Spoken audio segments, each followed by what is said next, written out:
Maggie POV. Halos mag-isang linggo buhat nang umalis si Martin, ay nakaramdam ako ng pangungulila sa kanya. Pero dahil parating na ang aking anak, ay nahati ang aking nararamdaman. Pagka-miss kay Martin, at excited na muli kong makakapiling ang aking magandang anak. Ngayong araw ay sisunduan ko ang aking kapatid na si Candy, at ang aking anak na si Mickey. Halos magkandahilo-hilo ako sa pag-iling, para lang huwag na akong samahan sa pagsundo sa aking anak.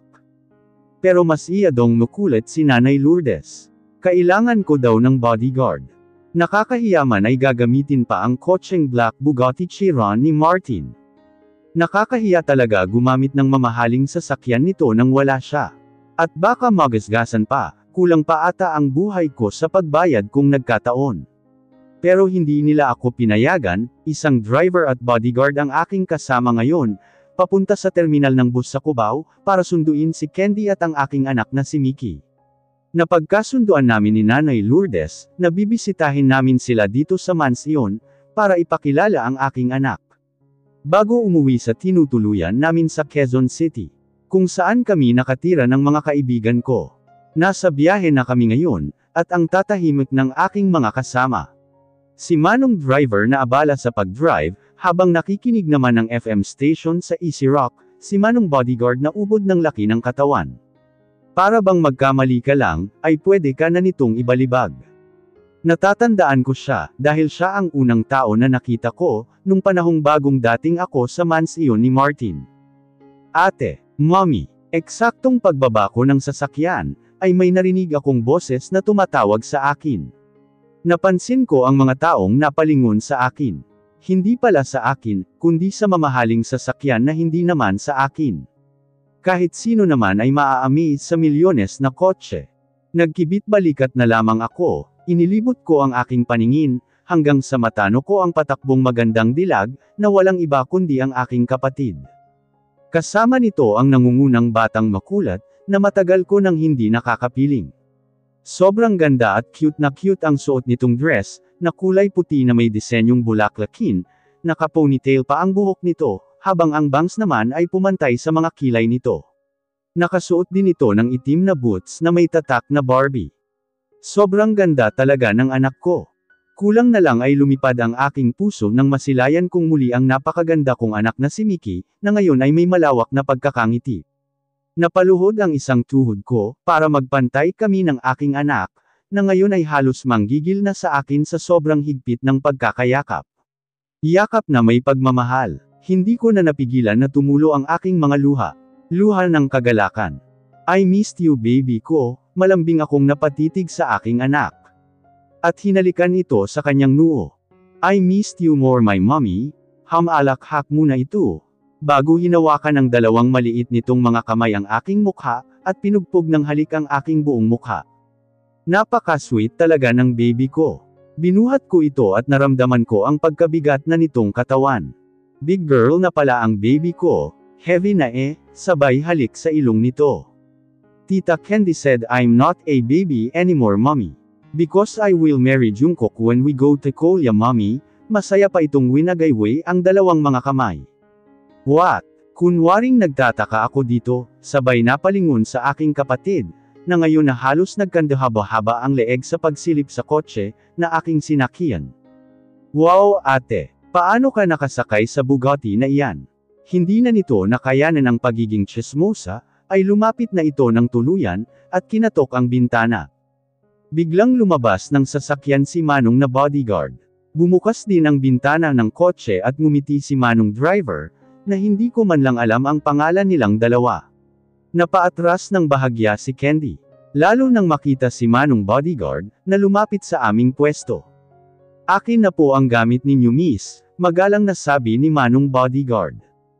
Ha! Halata sa mukha ni Candy ang pagkagulat.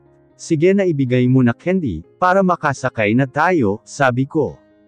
Ibinigay naman ni Candy ang dalang backpack, at isang malaking eco bag na may lamang pasalubong. Sinenyasan ko na ang aking kapatid na lumapit, at sumakay ng kotse, dahil hindi ko na matagalan ang mga taong napapatingin sa aming gawi. Pinagbuksan muna kami ni Manong bodyguard sa passenger seat, para pumasok at sumakay. Napapagitnaan namin ni Candy ang aking anak, na ngayon ay walang tigil sa kakatanong. Kaya ibinigay ko na lang ang aking cellphone dito, para manood ng YouTube. Si Candy naman ngayon ang kanina pang kating-kati na magtanong. Sinenyasan ko itong manahimik muna, pero dahil hindi ito patihil ay wala na akong nagawa. Ano ate, nakasakay ka na sa yayamaning kotse na ito, may driver at bodyguard ka pa. Sinaman ko ito ng tingin. Sa aking amo ito, masyado lang siya mabait, kaya pinasakay niya tayo dito. Uy, hindi ako naniniwala ate, hindi ba lumpo ang amo mo? Paanong nasa ibang bansa siya ngayon? Nakakalakad na pala siya. Makulat na tanungan ni Candy. Basta pinag-day off niya ako. Ang dami mo tanong Candy. Moktol ko. Ayoko na pahabain ang usapan namin, dahil ayokong mabuking sa sarili kong bibig. Hindi pa ako ready magtapat. Nagkibit balikat na lamang ito. Bakit pala tayo dadaan muna sa mansyon ng amo mong lumpo ate, kung wala naman pala siya doon? Gusto makilala ni Nanay Lourdes, at ng ibang kasambahay si Mickey. Ayoko man sana pero napilit ako. Ayos lang naman, saglit lang naman tayo dun at di magtatagal. Okay, mukhang nasatisfy naman sa paliwanag ko si Candy.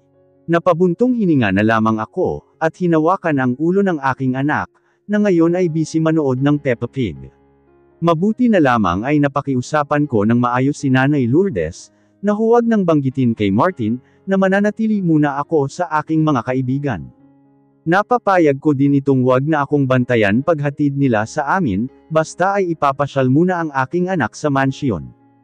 Matapos ang 1 oras mahigit na biyahe, ay nakarating kami ng mansyon.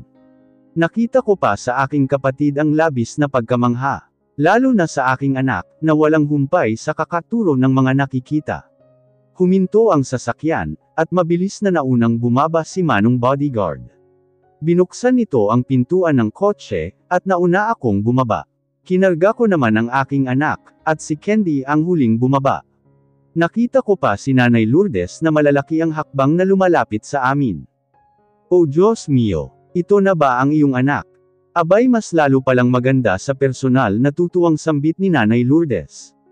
Mag-bless ka kay Lola anak, sabi ko sa aking anak, habang karga ito. Nagpapababa muna ito sa akin, at humarap sa matanda. Ngumiti naman ang napakatamis ang aking anak, at kay Nanay Lourdes, at ito na mismo ang kumuha ng kaliwang kamay ni Nanay, at nilagay sa kanyang noo. Hello po Lola, nakatingala ito habang nakangiti sa matanda. Pagpalain ka ng may kapal apo, hinaplos nito ang buhok ng aking anak. Nanay Lourdes, si Candy po ang nakababata ko pong kapatid, pagpapakilala ko sa aking kapatid. Napalingon ako sa aking kapatid sa aking likuran, na ngayon ay nakatingala, habang nakatingin sa malaking mansyon. Kumusta ka iha, nakangiti si Nanay. Mabuti naman po Nanay. Pagpasensyahan niyo po ako, kung medyo nai-ignorante po ako sa mga nakikita ko. Hindi lang ako makapaniwala na may ganitong kalaking mansyon pala. Para kasing nasa Europe ako nito namamangha pa rin itong napapatingin. Tumawa naman si Nanay Lourdes. O mamaya na iyan, pumasok na kayo, at alam kong pagod kayo sa biyahe. Kumain muna kayo, sabi ni Nanay, at muli ay hinawakan ang kamay ng aking anak. Pwede ko bang mahawakan saglit itong magandang anghel na ito? Tanong sa akin ni Nanay Lourdes. Tumango ako bilang pagsang-ayon at ngumiti. Pumasok kami sa loob. Habang ang aking kapatid naman ngayon, ay halos kurut-kurutin ako, bakas sa mukha nito ang labis na pagkamangha. Yamakap pa ito sa kanang braso ko. Ate grabe parang nasa museum tayo nito. Sobrang laki dito, grabe ate.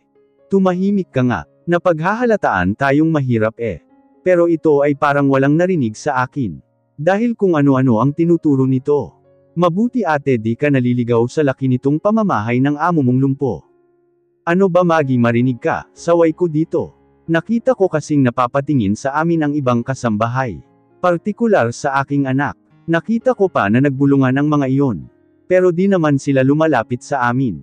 Dumiretso kami sa napakalaking kusina.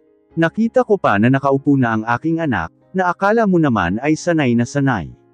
Masaya itong kamakaway sa amin. Napatingin ako sa lamesa, na sobrang dami na naman na nakahain. Daig pa ang may birthday party. Nanay, parang sobrang dami naman po nito.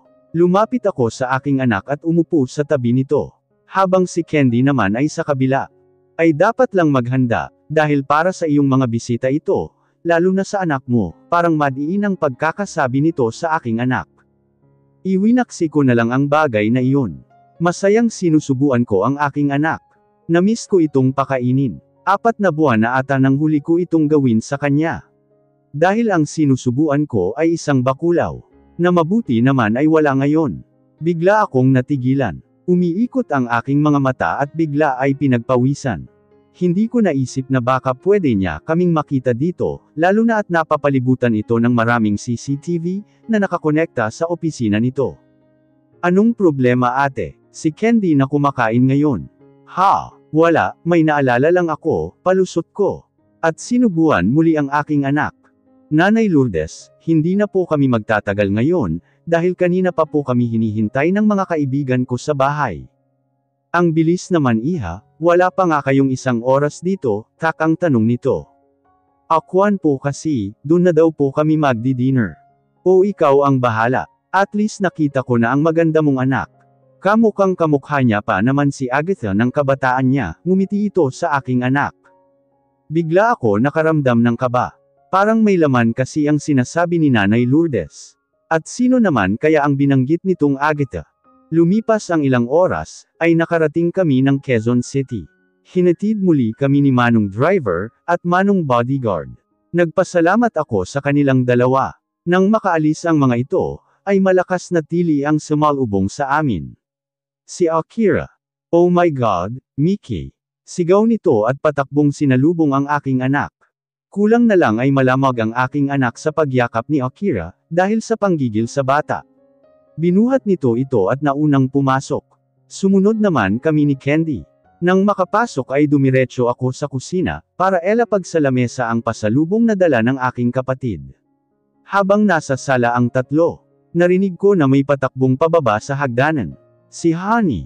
Nasaan ang iba? Akala ko uuwi sila. Tanong ko kay Akira nang lumabas ako sa kusina. Baka malate si Max. Alam mo naman iyon. Si Lily, ewan ko ba sa babaeng iyon, hanggang ngayon wala pa. Si Gail naman di ko sure. Wala ngang paramdam yun simula nang umalis ng bansa, paliwanag ni Akira. Hi Ate Maggie. Nakangiting mukha ni Honey. Napatitig ako sa magandang mukha nito. Kahit na may malaking suot na salamin, ay kitang-kita pa rin ang maamong mukha nito.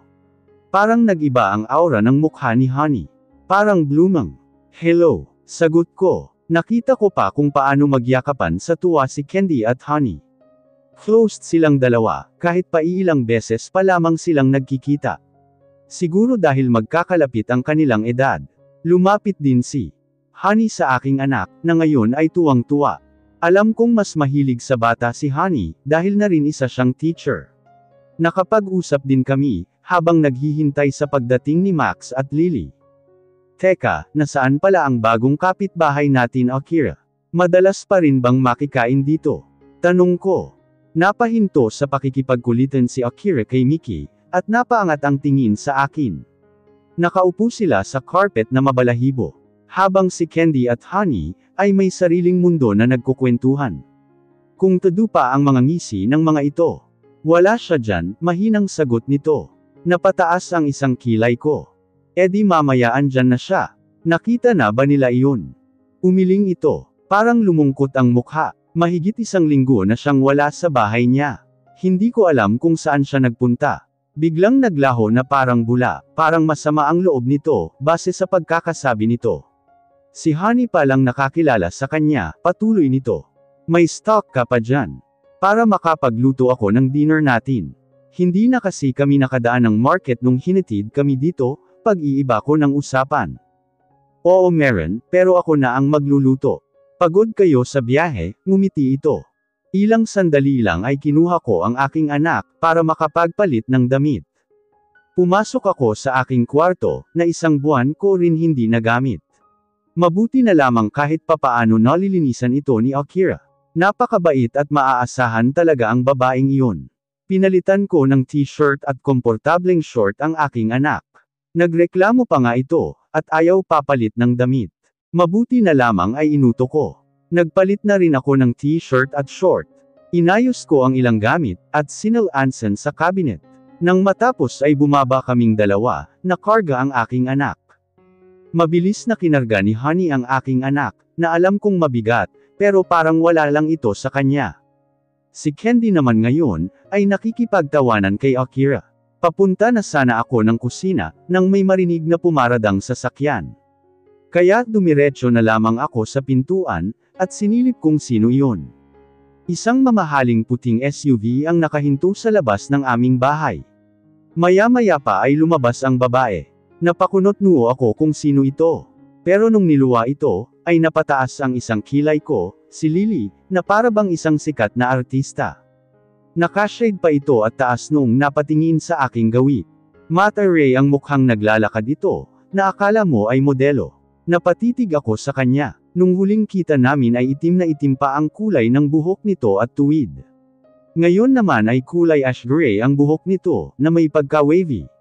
Nakasuot ng kulay red na fitted sexy dress. May slit pa ito sa kaliwang hita. Sukbit ang signature bag nito sa kanyang kanang braso. Iba din ang kagandahan nito daig pa ang artista. Marteng naglakad ito palapit sa akin. Oh hi Maggie Beshi. Binaba nito ang shades, at tinaas sa kanyang ulo. Sabay ngumiti sa akin. Nag-ibang bansa ka ba? Sabay pamewang ko dito. Oh bakit? Ayaw mo ba ng outfit ko? Tinignan pa nito ang katawan nito at umikot. Nakapagtataka lang. Akala ko na losyang ka sa amo mo, dahil pinapahirapan ka sa paninilbihan doon. Eh kung makareklamo ka nga, para bang katapusan na ng mundo. Eh mukhang ikaw pa ata ang pinagsilbihan ng amo mo, palatak ko dito. Syempre Maggie, skincare is life pa din. At saka may powers ako, kainis siya. Sabay Marteng hinawi nito ang buhok na tumabong sa mukha nito. Lumapit ako dito at niyakap ito. Kahit sobrang maarte at moldita ito, ay mabuting tao naman ito. Ginantihan niya ako ng yakap. Nang may magsalita sa likuran ko. Wow Lily, ikaw ba yan? Si Akira, na halatang nagulat din sa aurahan ni Lily. Kasunod nito sa likod si Honey at Candy. Si Mickey naman ay patakbong lumapit kay Lily. Tita Lily, oh God, may Mickey Mouse. Kumalas ito sa akin at nanlalaki ang mga mata, at mabilis na yumuko kay Mickey, at mahigpit na niyakap ang batang makulit. Wow big girl ka na Mickey Mouse. And you look super pretty like me. Sabay kiss sa pisngi ni Mickey. Mabilis na napahagikak naman ang aking anak. Gumanti din ng yakap. Sa tuwing napapadalaw talaga ang aking anak, ay lagi itong sentro sa aming magkakaibigan. Minsan nga ay pinag-aagawan pa na akala mo ay teddy bear lang. Nagkumustahan at yakapan din ang mga iba kay Lily. Bago pa man kami makapasok ng loob, ay may mabilis na motor ang huminto sa aming tapat. Saktong huminto talaga ito sa tabi ng sasakyan ni Lily. Isang kulay itim na Ducati, at isang taong naka-full combat suit ang bumaba dito.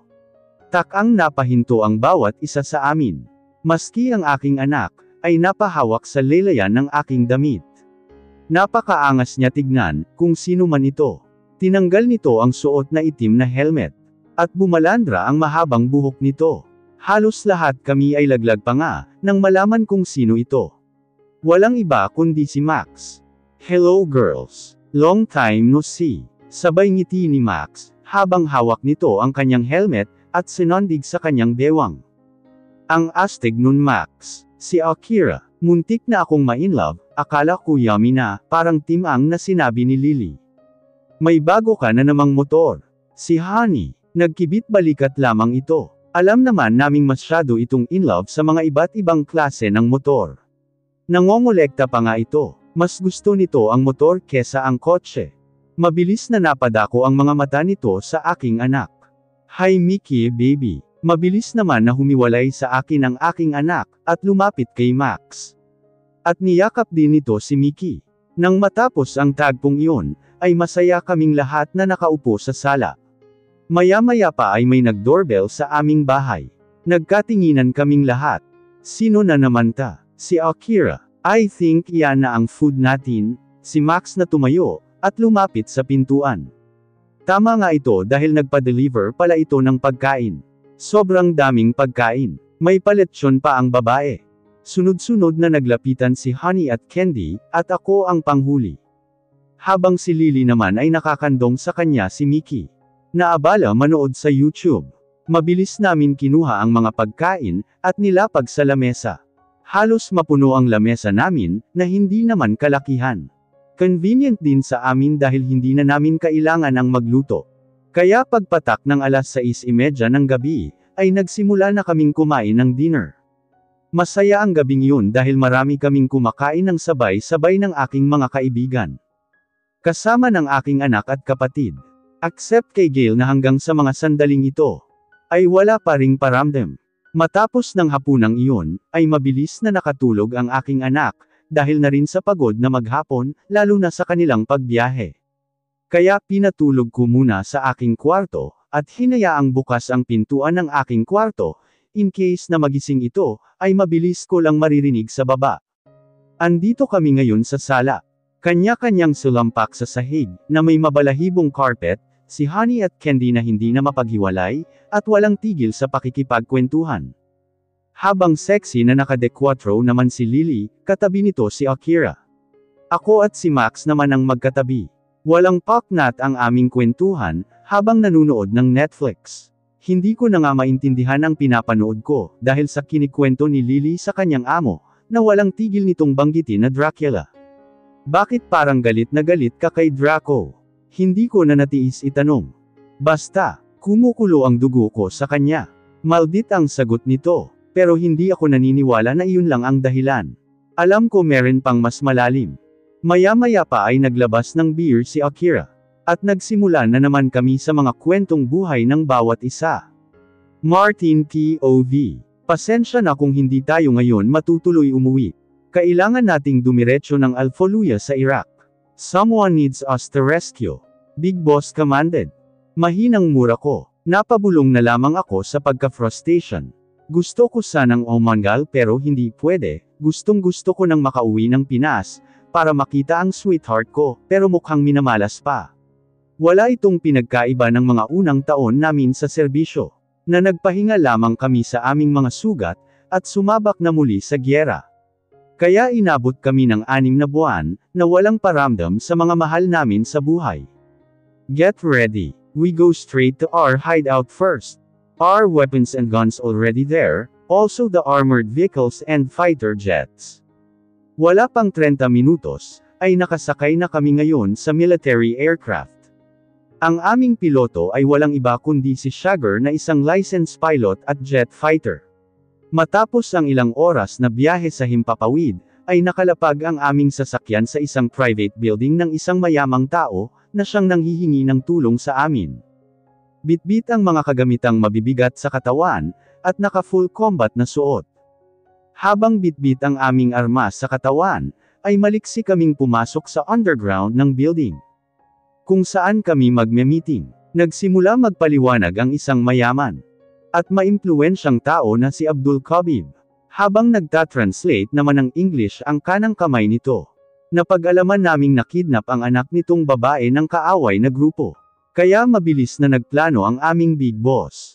Si Brick Kerman na genius sa teknolohiya, ang mabilis na nahanap ang location ng kaaway. Sa galing at talino nito, kahit siguro sa ibang planeta ay makikita nito. Nang makapagplano, ay nilabas lahat ng mataas na dekalibreng mga armas. Mula US at Russia pagaling ang mga kagamitang iyon, na kinasabik ng aming grupo. Matapos ang pag-uusap ay kumain at nagpahinga muna kami. Dahil kailangan namin ng maraming lakas, para sa sagupaan ng kaaway, na ang pangalan ng grupo ay Fidelze. Dahil sa gabing iyon sasalakay ang aming grupo. Naghati sila sa 3 grupo, para mapabilis ang paglusob sa isang abandonadong building ng kaaway. Si Team Leader McBride ang nangungunang tumakbo na may pag-iingat. Para nga lang itong hangin sa bilis, at walang kaingay-ingay. Habang ang backup nito, ay sila Larkin at Rafferty. Sa kabilang bahagi direksyon naman, ay sila Razon, Shagger at Freminger. At ang huling grupo naman ay sila Zimmerman, Griffer, Miller at Brick Kerman, na ngayon ay maliksing nagpipindot sa kanyang relos na may camera.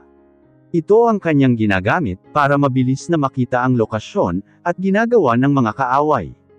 Suot ang kanilang earpiece, para sila ay magkausap, at ang kanilang singsing na kanilang ginagamit bilang tracker device. This is team leader. Brick Herman, what's the result? Tanong ni McBride kay Brick Herman. All in good sir. We can move right now. Sagot naman ni Brick Herman. At iyon na ang hudyat bago sila sumalakay. Kasing bilis ng kidlat, ay nakapasok ang grupo sa loob ng building. Ang isang grupo ay nasa first floor, para patambahin ang mga dearmadong mga bantay. Habang ang isang grupo naman ay mabilis na nakapuslit sa second floor, na ngayon ay pinagbabaril nila ng silencer gun, para hindi makapag-ingay ng husto. Walang habas nilang pinatatamaan sa ulo, para tiyak na di sila mabubuhay.